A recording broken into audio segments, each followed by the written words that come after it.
ఇది చాలా ఇంపార్టెంట్ వార్త. ప్రతి ఒక్కరికి దీనిలో ఇంకా పేదలు ధనికులు ఏం లేదు, అందరికీ మనుషులందరికీ పనికొచ్చే వార్త ఇది. భోజనానికి గంట ముందు తర్వాత టీ కాఫీలు వద్దు.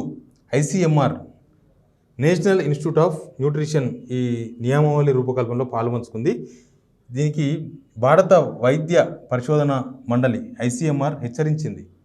ఏమనిచ్చిందంటే భోజనానికి గంట ముందు తర్వాత టీ కాఫీలు తాగొద్దని ప్రజలకు భారత వైద్య పరిశోధన మండలి ఐసీఎంఆర్ హెచ్చరించింది. టీ కాఫీలో ఉండే ట్యానిన్లు ఆహారంలోని ఇనుమును శరీరం సంగ్రహించకుండా అడ్డుపడతాయని తెలిపింది. ఆరోగ్యవంతమైన జీవనం కోసం భారతీయులు పాటించాల్సిన ఆహార నియమాలు, తీసుకోవాల్సిన జాగ్రత్తలు అంటూ 17 రకాల సలహాలు సూచనలను ఇటీవలే ఐసీఎంఆర్ విడుదల చేసింది. ఐసీఎంఆర్లోని పరిశోధన విభాగమైన national institute of nutrition NIN ఈ నియమావళి రూపకల్పనలో పాల్పంచుకుంది. భోజనం చేయగానే అందులోని ఐరన్ ధాతువులు శరీరం శోషించుకునే పని మొదలు పెడుతుంది. ఇనుమును సంగ్రహించి రక్తంలో కలిపేస్తుంది. చాలా ఇంపార్టెంట్. ఐరన్ చాలా ఇంపార్టెంట్ మనిషికి. ఐరన్ చాలా ఇంపార్టెంట్.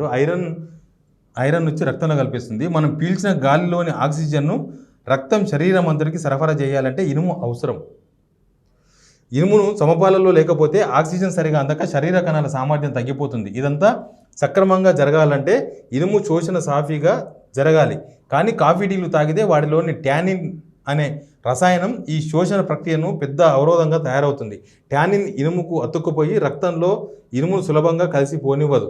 దాంతో రక్తంలో ఐరన్ లోపిస్తుంది. ఐరన్ లోపం చివరికి రక్తహీనతకు దారితీస్తుందని ఐసీఎంఆర్ వివరించింది. ఇంకా రక్తం బ్లడ్ సర్క్యులేషన్ మీద ఎఫెక్ట్ పడితే ఏమేమి వస్తాయో రోగాలు మనకు తెలుసు కదా. బీపీ, షుగర్లు, ఊబకాయం, రకరకాల వ్యాధులు వస్తాయి. ఇది మెయిన్. మనం రక్తం కరెక్ట్గా మన నరాల్లో రక్తం కరెక్ట్గా సరఫరా కావాలంటే ఇనుము అవసరం. ఇనుమును చంపేసే ఈ టీ కాఫీలు వద్దంటారు. చాలామంది, నాకు బాగా ఐడియా ఉంది, బిర్యానీ తింటారు, తినంగానే అదేందో పోయి కాఫీ తాగుతారు. నేను చాలాసార్లు చూసిన కాఫీ ఆర్ చాయ్, నేను కేపుకు పోయి చాయ్ తాగుతారు. ఎందుకనంటే ఇప్పటిదాకా మనం డాల్డా తిన్నాం కదా, నూనె పదార్థాలు తిన్నాం కదా, అదంతా క్లీన్ కానికి అని చెప్తారు. కానీ తప్పు. ఇది ఎవరో చిన్న చిన్న డాక్టర్లు చెప్పిన వ్యవహారం కాదు. భారత వైద్య పరిశోధన మండలి ఐసీఎంఆర్ చెప్పిందంటే మనం దాన్ని ఖచ్చితంగా పాటించాల్సిందే. గంట ముందు కూడా తినొద్దంట. చూడండి, ఛాయ్ మనం చాలామంది ఏం చేస్తారంటే ఇంకో అరగంట ఉంది కదా, మనకు అన్నం తినే టైం ఉంది కదా అని ఛాయ్ తాగుతుంటారు. ఇక్కడ పడతాడా. నిక్కచ్చిగా ఈ రూల్ పాటించాలి. సగం మనకు బాడీలో వచ్చే సగం రోగాలు ఈ బ్లడ్ సర్క్యులేషన్ ద్వారానే కదా వచ్చేది. గుండె నొప్పి వచ్చిందంటే బ్లడ్ సర్క్యులేషన్ ఆగిపోతుంది. బ్లడ్ సర్క్యులేషన్ పెరిగితే బీపీ వస్తుంది. బ్లడ్ ప్రెషర్ తగ్గితే బీపీ లో అవుతుంది. ఇంకా రకరకాల వ్యాధులకు అదే కదా కారణము. కాబట్టి ఇది మాత్రం ఖచ్చితంగా అందరూ భోజనానికి గంట ముందు తర్వాత టీ కాఫీలు వద్దు.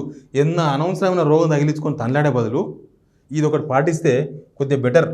వీళ్ళు చెప్పిన డాక్టర్లు ఐసీఎంఆర్ చెప్పిందనంటే వాళ్ళు పరిశోధన చేసి, రకరకాల పరిశోధనలు చేసి భారతదేశంలో రోగాల బారిన పడకుండా జనాలను ఎప్పుడు పరిశోధన చేస్తుంటుంది ఆ సంస్థ.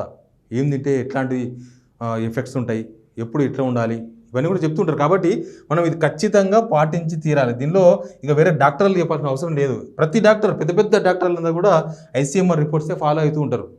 ఐసీఎంఆర్ రిపోర్ట్ వచ్చిందంటే డాక్టర్లందరూ దాన్ని ఖచ్చితంగా ఫాలో అవుతారు. కాబట్టి ఎవరు డాక్టర్ చెప్పిన అవసరం లేదు, ఐసీఎంఆర్ ఉంది. ఖచ్చితంగా అందరూ పాటించండి. భోజనానికి ముందు గంట, తర్వాత గంట వరకు టీలు కాఫీలు ఇట్లాంటివి ఏవి ముట్టుకోకండి. ఒకవేళ టీ తాగిరనుకోండి, ఒక గంట తర్వాత భోజనం చేయండి తప్పనిసరి పరిస్థితుల్లో అయితే. Please take care. Subscribe signal TV.